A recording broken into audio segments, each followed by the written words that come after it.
할렐루야. 오늘도 주님과 더불어서 함께 귀한 믿음의 길을 걸어가기를 축원드립니다.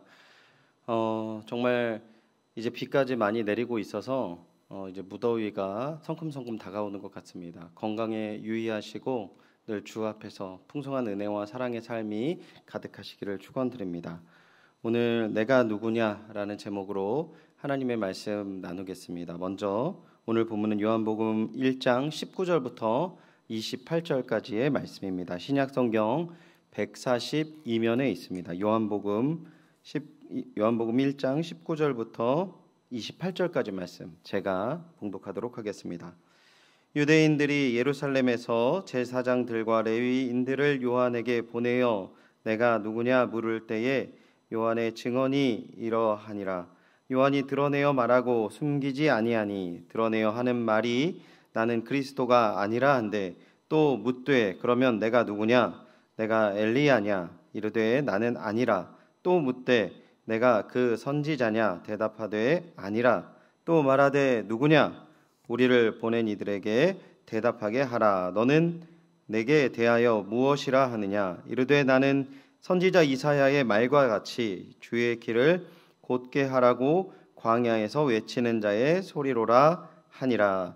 그들은 바리새인들이 보낸 자라. 또 물어 이르되 내가 만일 그리스도도 아니요 엘리야도 아니요 그 선지자도 아닐진데 어찌하여 세례를 베푸느냐. 요한이 대답하되 나는 물로 세례를 베풀거니와 너희 가운데 너희가 알지 못하는 한 사람이 섰으니 곧 내 뒤에 오시는 그이라. 나는 그의 신발끈을 풀기도 감당하지 못하겠노라 하더라.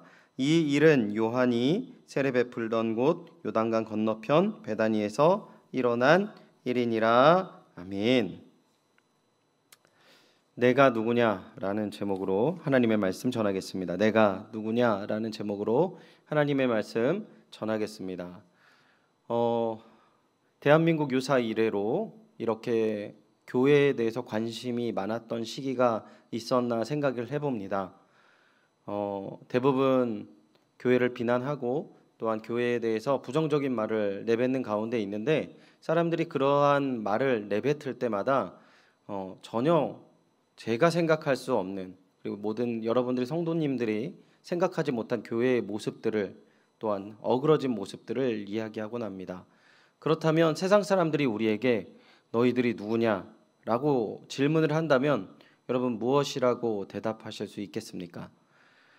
우리가 요한복음에 대해서 지금 몇 주간 계속 살펴보고 있는데 요한복음에 대해서 배경에 대해서 제가 말씀드렸을 때 이 요한이 예수님을 만나고 한 70년 뒤에 쓴 이 말씀이다라고 말씀을 드렸습니다. 그래서 하나님의 말씀인 것은 예수 그리스도와 우리가 함께 한다는 것을 강조하는 것은 교회가 그게 가장 중요하다라고 말씀을 드렸고요. 또한 70년이 지난 교회의 상황 속에서 중요하게 생각했던 부분이 무엇입니까? 성도들의 정체성이 중요하다라는 것입니다. 그들이 여러 가지 핍박을 당하고 교회에 열심을 가졌지만 진정 소유해야 될 정체성을 온전하게 갖지 못하였음을 사도 요한은 세례 요한을 통해서 그 모습이 어떠한 모습임을 이야기를 하고 있다라는 것이죠. 여러분 오늘 말씀을 나누시면서 특별히 오늘 교회에 대해서 기독교에 대해서 의문을 품는 세상 가운데 우리의 바른 정체성을 전하고 또한 그 정체성으로 말미암아 더욱더 아름다운 교회의 모습들이 세상에 증거되는 귀한 은혜와 사랑이 가득한 믿음의 길 걷기를 축원드립니다. 먼저 그리스도인의 정체성의 첫 번째는 자신의 무가치함을 아는 사람의 모습을 담고 있습니다. 오늘 본문은 조금 전에 말씀을 드렸던 것처럼 세례 요한에 대해서 세례 요한의 정체성에 대해서 질문하는 사람들이 우리 세례 요한을 찾아오는 장면으로 시작이 됩니다. 본문 19절을 보시면요, 유대인들이 예루살렘에서 제사장들과 레위인을 보냈다라고 이야기합니다. 본문이 이야기하는 유대인들은 이스라엘의 권력자들을 표현하는 말이고 본문 가운데는 바리새인들이 보냈다라고 표현을 하고 있습니다. 권력자들이 보기에 세례 요한의 정체가 궁금했습니다. 왜 궁금했습니까? 누가복음 3장을 보면 백성들이 세례 요한을 스승과 같이 여겼습니다. 또한 세례 요한이 그들의 백성들의 죄와 신앙생활에 대해서 인도함을 이끄는 부분도 있었지만 누가복음 3장 19절에 보면 헤롯의 잘못을 책망하는 내용을 또한 이야기를 하기도 했습니다. 그러니까 세례 요한이 유대 사회에서 영향력을 끼치는 존재였다라는 것이죠. 유대인들은 그 정체가 궁금했던 것입니다. 그래서 유대인들이 세례 요한의 정체와 그에게 책잡을 내용이 무엇이 있는지를 파악하기 위해서 사람들을 보냈다라는 것이죠. 다시 19절을 보도록 하겠습니다. 유대인들이 예루살렘에서 제사장들과 레위인들을 요한에게 보내어 내가 누구냐 물을 때에 요한의 증언이 이러하니라. 요한은 정규 교육도 또한 현재 아주 중요한 성직자의 자리에 있지 않습니다. 하지만 그의 삶에 능력이 있었던 것이죠. 그래서 그의 말씀과 생활에 그 세상은 그 모습을 무시할 수 없었습니다. 그러한 그에게 내가 누구냐라는 질문을 하고 있는데 요한의 대답이 20절에 나옵니다. 20절입니다. 요한이 드러내어 말하고 숨기지 아니하니, 드러내어 하는 말이 나는 그리스도가 아니라 한데, 오늘 본문이, 저는 원래는 이 본문이 예수님과 세례 요한의 오해를 정리하는 본문이 아니었나라는 생각을 가진 때도 있었습니다.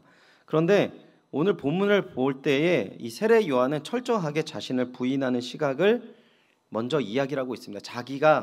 자기를 향해서 세상 사람들이 저 사람이 그리스도가 아닌가? 세례 요한이 그리스도가 아닌가? 우리를 이끌 진정한 믿음의, 그리고 하나님의 보내신 사람이 아닌가? 구원자가 아닌가? 라는 생각을 가질 정도로 영향력이 있었던 것이죠. 그 부분에서 가장 먼저 얘기합니다. 말도 안 된다.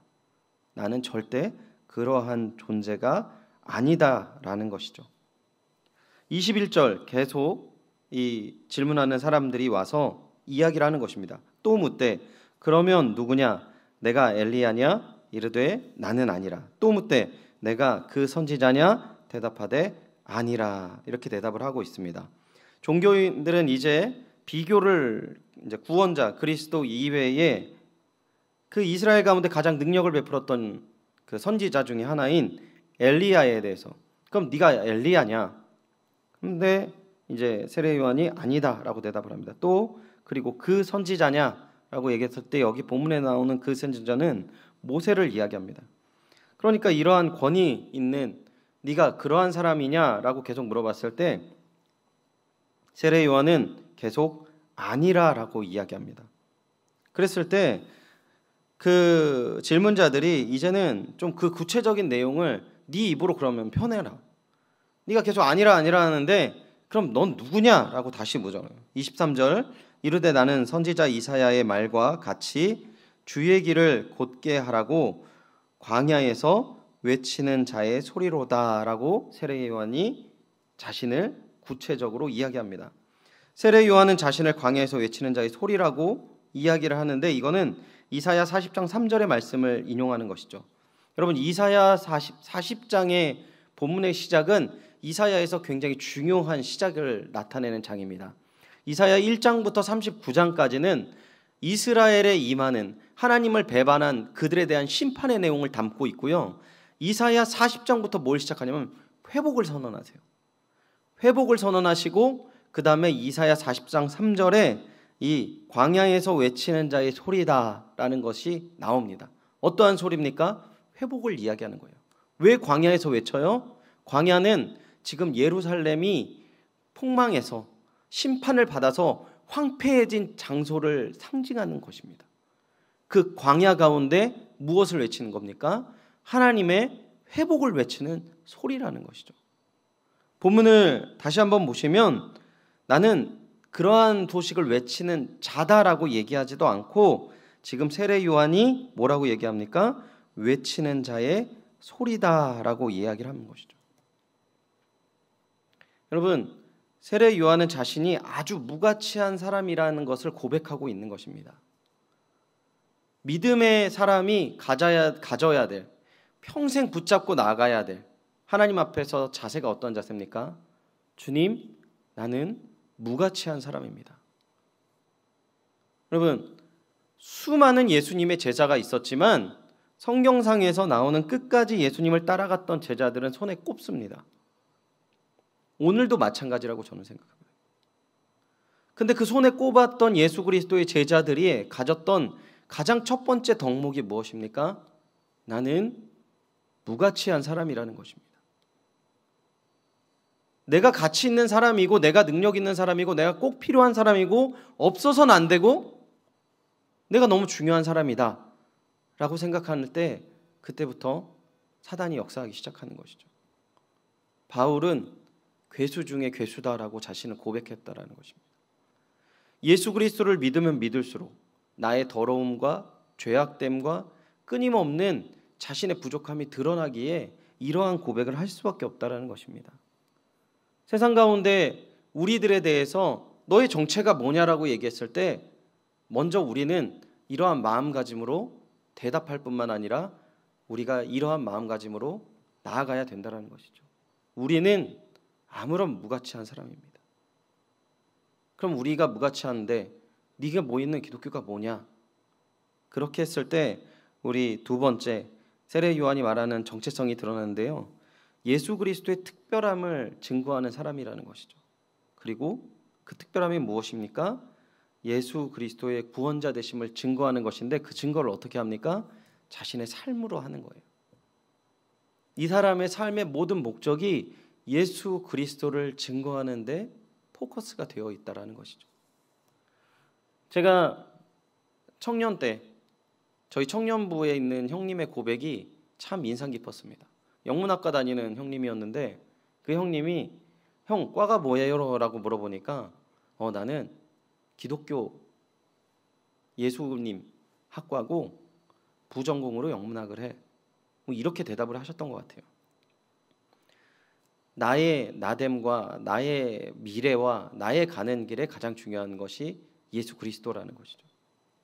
우리의 신앙 고백은 이 세례 요한의 신앙 고백과 그렇게 다르지 않았습니다. 기독교에 대해서 사람들이 많은 의문을 품고 기독교에 대해서 많은 비난을 하지만 저는 이러한 신앙의 올바른 정체성을 소유한 대한민국의 교회는 무너지지 않는다고 믿습니다. 주님을 삶으로 전하는 동역자 한 명이 있다면 교회는 무너지지 않습니다. 다만 많은 사람들이 내가 교회를 다니는 사람이요 크리스찬이요라고 고백을 한다면 이러한 정체성을 소유해야 한다는 것이죠. 자, 그러면 이런 것을 어떻게 고백을 합니까? 25절을 보면은 또 질문을 합니다. 어찌하여 세례를 베푸느냐라고 질문을 하죠. 26절부터 본문을 보시면 이해하기가 쉽지가 않아요. 왜 세례를 베푸느냐 하는데 선답을 하는 것 같아요. 그런데 그 대답을 우리가 읽진 않았지만 요한복음 1장 31절에 구체적으로 그 내용을 담고 있습니다. 31절을 제가 읽어드리겠습니다. 나도 그를 알지 못하였으나 내가 와서 물로 세례를 베푸는 것은 그를 이스라엘에 나타내려 함이라 하니라. 왜 세례를 베푸는 것입니까? 죄에 대한 세례를 베푸는데 그를 예수님을 이스라엘에 증거하기 위해서 자기는 세례를 베풀고 있대요. 이게 무슨 말입니까? 26절 다시 제가 읽어드리겠습니다. 요한이 대답하되 나는 물로 세례를 베풀거니와 너희 가운데 너희가 알지 못하는 한 사람이 섰으니 27절입니다. 곧 내 뒤에 오시는 그이라 나는 그의 신발끈을 풀기도 감당하지 못하겠노라. 이것은 요한은 물로 세례를 주지만 예수님은 성령 세례를 죄를 씻는 본질적인 그러한 능력의 세례를 베푸시는 분임을 증거한다는 내용을 담고 있어요. 그래서 꼭 너희들이 나로 말미암아 모든 신앙이 끝나는 것이 아니라 예수님을 만나는 것이 너희 신앙의 종착점이야 라고 얘기하는 겁니다. 이스라엘의 회복, 생명의 회복, 구원이라는 것을 누리기 위해서는 예수님을 만나야 된다라고 지금 그는 증거하고 있다는 것입니다. 그래서 세례 요한은 예수 그리스도를 증거하기에 그분이 어떠한 분이심을 증거하냐면 본인과 비교를 하고 있는 것이에요. 당시 종은 주인이 외출했다 돌아오면 신발끈을 풀고 종의 발을 닦았다는 그 증거가 있거든요. 내용이 있거든요. 그런데 세례 요한의 말은 나는 그러한 일을 감당할 조차 없는 낮고 천한 사람이다. 그러니까 내 뒤에 오시는 예수 그리스도는 너무나도 중요한 사람이라는 거죠. 너무나도 능력 있는 사람이라는 거죠. 세례 요한의 이러한 고백이 가능한 것이 무엇입니까? 세례 요한은 예수님께서 구원이심을 분명히 알았기 때문에 가능하다는 거예요. 우리가 예수님 나의 구원이십니다라는 것을 분명히 알았다면 이러한 정체성이 드러난다라는 것입니다. 내가 무가치하고 당신은 너무나도 능력 있고 중요하고 우리의 유일한 구원자이심을 증거할 수밖에 없다라는 것이죠. 저는 이 질문 앞에서 또한 이 정체성 앞에서 우리의 삶을 고민해야 되는 시기라고 생각합니다. 서두에 말씀드렸지만 기독교에 대한 의문을 품는 내용들이 너무나도 많아진 시대에 오히려 이것이 예수님에 대해서 증거하며 우리의 정체성이 무엇인지 바로 알고 훈련해야 된 시기라고 믿습니다. 그러한 가운데 특별히 우리 연희교회가 예수 그리스도 안에서의 온전한 정체성을 무엇인지를 보여주고 삶으로 그리스도의 복음을 전함으로 말미암아 하나님의 귀한 은혜와 능력과 사랑이 무엇인지를 세상에게 밝히 보여주는 귀한 주님의 사역을 감당하시는 그 동역자의 삶 그리고 믿음의 길 걸어가시기를 축원드립니다. 기도하겠습니다. 하나님 감사합니다. 주의 귀한 은혜와 사랑 가운데에서 저희들이 어떠한 삶을 살아야 하는지 세례 요한을 통하여서 깨닫게 하시고 알게 하시니 너무나도 감사드립니다. 먼저는 내가 그리스도인입니다. 내가 하나님을 믿었습니다. 내가 목사입니다. 라고 입술로는 이야기했지만 그것이 철저하게 자신을 부인하고 오직 복음을 전하는 데 전심전력을 다해야 된다는 사실을 다시 한번 깨닫게 하시고 점검하게 하셔서 주님의 귀한 은혜의 길을 걷게 하셨사오니 하나님 내 안에 있는 더러움과 교만됨과 또한 하나님의 복음을 전하지 못하는 모든 모습들을 용서하여 주시옵고 정말 세상에서 교회에 대해서 기독교에 대해서 의문을 품는 이 시기에 온전히 주님의 사람으로 거듭나서 예수 그리스도의 복음을 전하고 예수 그리스도의 믿는 사람의 정체성이 무엇인지 바로 알게 하는 귀한 은혜의 사역을 감당하게 하여 주시옵소서. 은혜와 사랑 베푸시며 함께 하실 줄 믿사오며 이 모든 말씀 주 예수 그리스도의 이름으로 기도드리옵나이다. 아멘.